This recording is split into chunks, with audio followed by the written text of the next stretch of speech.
Hello and welcome to the Halloween edition of Inside the Inferno. I'm Ryan Blank. Next to me is my partner in crime for the day, Paul Schultz. Paul, how are you doing? I have to say, you look like you're about to go hit the links for a round of golf. Could you be dressed up as a famous Sun Devil alum? Ryan, I'm doing great. You guessed it right, I'm Phil Mickelson. I can't match him on the golf course, but at least I've got the wardrobe. You look great. What an honor it is to be joined by one of the greatest podcasters in the world. You know, I'm happy to be here. You know, I'm a big Chicago Bears fan, as I've said throughout my entire time as a podcaster. Well, what a great weekend we have ahead. Halloween is here, and Sun Devil football is back. Ryan, how's it looking for this week's game? Following a loss to Utah, Arizona State went into their bye week needing some assistance from the Oregon schools. And you know what? That's exactly what they got. The Ducks defeated the Bruins, giving UCLA their second Pac-12 loss. As for the Pac-12 South leader, Utah, they lost on the road to Oregon State, putting them in a tie with the Sun Devils at the top of the South. As Herm Edwards' squad returns to action this week, Utah and UCLA face off at the Rose Bowl in a game that will impact the chase for the Pac-12 South crown. With a UCLA loss, they will have 3 conference losses and be on the outside looking in for the crown. As for the Utes, a loss will give them back-to-back defeats in conference play.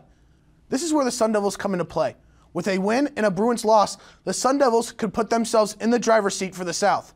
However, they have to take care of Washington State first. The Cougars are a pass-heavy offense. Quarterback Jane DeLaura leads the pack in touchdown passes and has the second most passing yards. With Cameron Rising being able to throw for 140 yards and 2 touchdowns in the second half of the Utah game, the defense struggled to get pressure and contain the air attack. This week, the return of Chase Lucas and potentially Evan Fields will definitely help that secondary. For the offense, they were unable to establish the run game against Utah. Washington State allows over 165 yards on the ground per game. Zach Hill and the offense will look to get the rushing attack going early on. In the passing game, quarterback Jane Daniels has connected with his tight ends Curtis Hodges and Jalen Conyers. Both of them each had a receiving touchdown against the Utes. Expect a lot more from them this week. If all goes the way ASU wants this week, they could control their destiny in getting to the Pac-12 championship. The most important thing is to get back in the win column against the Cougars this week. Now, let's head over to Sam Valenti for his uncanny ability to tell the future. Great Scott, Sun Devils! I'm Marty McFly, and I just got back from the future, the year 2040. I had to come on the show to inform everyone about how bright the future is for Sun Devil football, which might come as a surprise to some. It turns out that within these next 19 years, ASU football will win 10 national championships and 5 Rose Bowls, and will be led by 4 Heisman winners. Also, Jaden Daniels has gone on to great success in the NFL, and might even surpass Tom Brady as the greatest of all time. Most importantly, U of A still has not won a game since 2019, and their roster consists completely of walk-ons. As for this 2021 season, you'll just have to wait and see what happens. Oh, and in 2040, ASU is still #1 in innovation. Well, that's all I gotta say. I gotta get back to Doc and the DeLorean. Farewell, Sun Devils, and now back to you, anchors. Thanks, Sam. I can't wait to watch ASU dominate college football and bring home some national championships. Now let's welcome Connor McGill with the latest news in ASU lacrosse.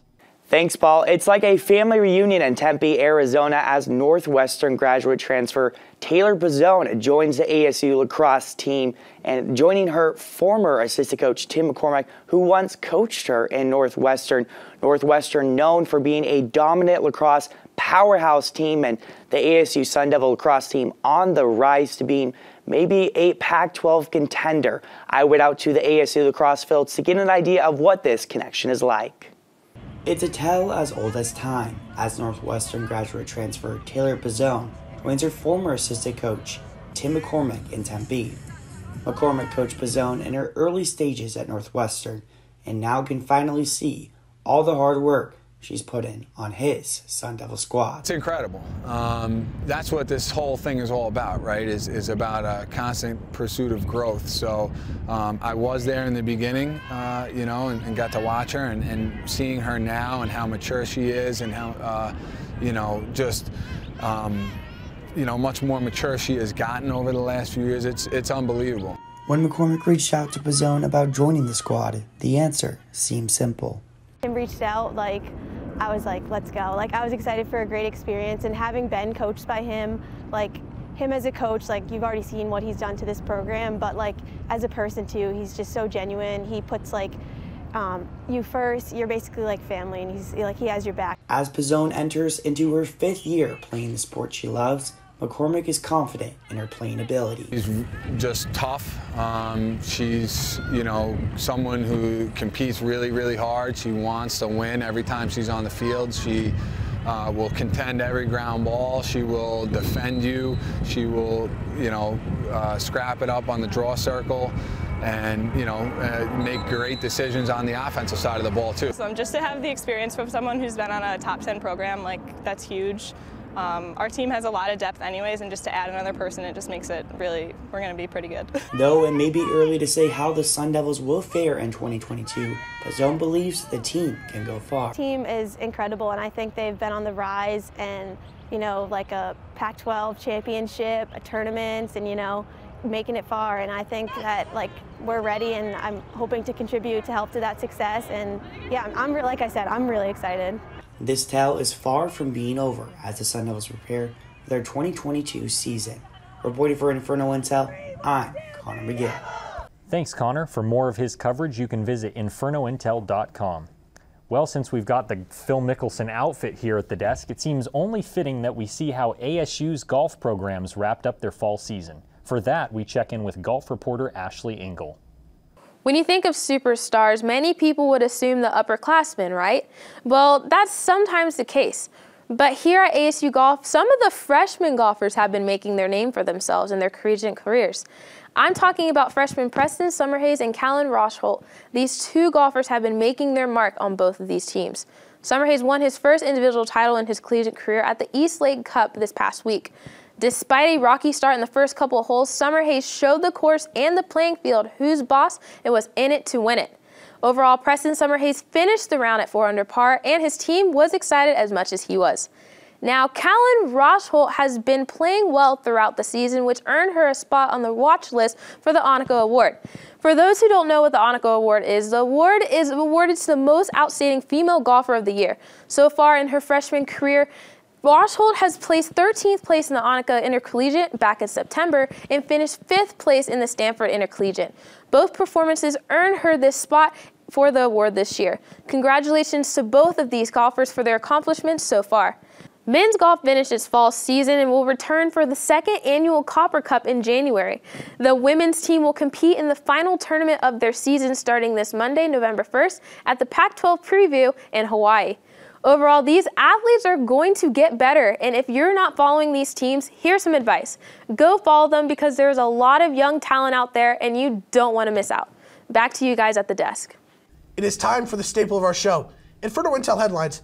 Emily Bernstein joins me at the desk here. Emily, how are you doing? I'm doing great, thank you. How are you? I'm great. So you have 3 top headlines for us from this week. Can I please hope that there's Halloween intertwined in at least one of them? You absolutely can. Sun Devil football is getting spooky in Tempe with the hype around the new Joker-themed Halloween video posted on Thursday. Arizona State, I swear, they have become the best uniform combination team in the country passing Oregon. The helmets continue to get better and better, and these uniforms are straight fire as they will bring the haunt to Sun Devil Stadium. Emily, what's next? Moving from the mat to the field, or actually we're going to move from the field to the mat. Sun Devil Wrestling opens their season with the Maroon and Gold Intra-Squad November 5th at Desert Financial Arena. And then they will make their way to Boone, North Carolina at the Mountaineer Open November 14th for the first match. This wrestling team is coming off a 4th place finish at the NCAA tournament last year, and yet they get their key guys back. Anthony Valencia, Brendan Courtney, Ja'Cory Teamer, and Cordell Norfleet. This team is eyeing their first team national championship since 1988. Emily, give us one more. What is it? So many great things are happening in Sun Devil athletics, and for its alumni as well. This upcoming Monday, Joe Caldwell and Andre Ethier will be joining a respected list of former Sun Devil athletes to be elected in the Arizona Sports Hall of Fame. This has been well waited for as the ceremony has been pushed back from April of 2021 due to the pandemic. 2 more Sun Devil alums will be forever implanted in Arizona sports history. Caldwell, the second overall pick in the 1964 NBA draft, averaged over 16 points in his NBA and ABA career. As for Ethier, 2006 National League Rookie of the Year and had a career .285 batting average in the MLB. Two former Sun Devils, very deserving of this accolade. Emily, thank you. Now, let's head over about a future potential Sun Devil Hall of Famer from Keith DOTTLEY. Thanks, Ryan. And from a former Sun Devil basketball star to a current one, Marcus Bagley is officially back for his sophomore season with ASU men's basketball. And he now has an all Pac-12 preseason first-team selection to add to his trophy case. After a turbulent offseason that consisted of Bagley withdrawing from the NBA draft as well as the transfer portal, it is clear that he is expected to lead the Sun Devils and be a premier player in the Pac-12. The former top 30 recruit is the only sophomore that received a first-team selection by the media. He is also the only Sun Devil to land on the first team, second team, or honorable mentions list. This means senior forward Kamani Lawrence and veteran transfers Marion Jackson and Luther Muhammad failed to get at least 8 votes in the poll. While Bagley is clearly has the talent to be a go-to option in the Conference of Champions, his play must improve from his injury-riddled freshman campaign. The combo forward shot 35% from three-point range on 6 attempts per game. Great volume. While he's competent from deep, he does struggle to score inside the arc and has failed to reach 50% from this range last season. Bagley's rebounding and defense were where he truly differentiates himself, as his athleticism takes over there. Bobby Hurley will need this full talent on display in the upcoming season to help out a defense ranked 106th in the nation and 10th in the Pac-12, according to KenPom last season. Bagley and the Sun Devils tip off their season on Tuesday, November 9th against the Portland Pilots at Desert Financial Arena. Ryan? Sun Devil soccer has struggled in conference play this season, but they may have turned the tide around this week. They won their first Pac-12 game on Thursday, defeating the Colorado Buffaloes 3-2. Nicole Douglas continues to dominate as she netted 2 more goals in the matchup. She extends her goal count to 17 on the season, which not only leads the entire country, but ties the program record for the most goals in a single season. ASU will finish the regular season this upcoming week, with Sunday being senior day as they host Utah. The program will honor the 11 seniors on the squad. On Friday, they conclude the regular season with a matchup against Arizona in Tucson. Let's head over to Parker Dunn, who will break down a big rule change in the NBA this season and how it's affecting a former Sun Devil star. Thanks, Ryan. Most NBA fans seem to love the new rule change that prevents offensive players from initiating contact with defenders in order to get foul calls and get to the line. It's a practice that many of the league's best scorers have taken full advantage of for years now. None more so than former Sun Devil James Harden. He's a player who relies heavily upon hitting a high volume of free throws in order to have success offensively. That was until this season, when the rule was finally changed. After years of leading the league in free throw attempts per game, Harden is averaging just 3 attempts per game so far this year. Saying this rule change impacted Harden would be a massive understatement, considering the fact that he is averaging 16.6 points per game, which is the lowest since 2010, back when he was with the Oklahoma City Thunder in his second year in the league. Look, slow starts are nothing new in the NBA. In fact, we see all the time with some of the top scorers in the league. But this is different with Harden. Although I'm not hitting the panic button quite yet, it is a small sample size after all. There's still some time to turn things around. I am a bit concerned with what the future may hold for him going forward. Some would say he needs the force in order to get back on track. Back to you guys. Thanks, Parker. I hope Harden can get back on track and make Sun Devil Nation proud. One team for ASU fans to be proud of is volleyball. They've been on a roll lately. After defeating UCLA at home, the Sun Devils hit the road, first to Utah, where they beat the Utes 3-1. ASU finished the game with 17 blocks, the highest total since 2016. Junior outside hitter Imani Sanovich led the team with 24 kills, while sophomore middle blocker Claire Jeter had a career-high 9 blocks on defense. 2 days later, the Devils went to Colorado, capturing another 3-1 victory. Imani Sanovich once again led the team with 18 kills, and Claire Jeter had another great game with 14 kills of her own. Isanovich received 2 awards for her roles in the victories. On Monday, she was awarded Pac-12 Offensive Player of the Week, and on Tuesday, the AVCA National Player of the Week. She's the first Sun Devil to have AVCA recognition since 2015. Looking forward, ASU looks to build on its recent success this weekend with 2 matches in Tempe against Cal and Stanford. A lot of good news for all the ASU sports teams this week, and if you want to stay on top of it, be sure to follow our social media at Inferno Intel and check out our website, infernointel.com. That'll do it for the Halloween edition of Inside the Inferno. Thank you for joining us, and thank you to all of our reporters and the smooth talker next to me, Paul Schultz. Enjoy your Halloween weekend, everyone.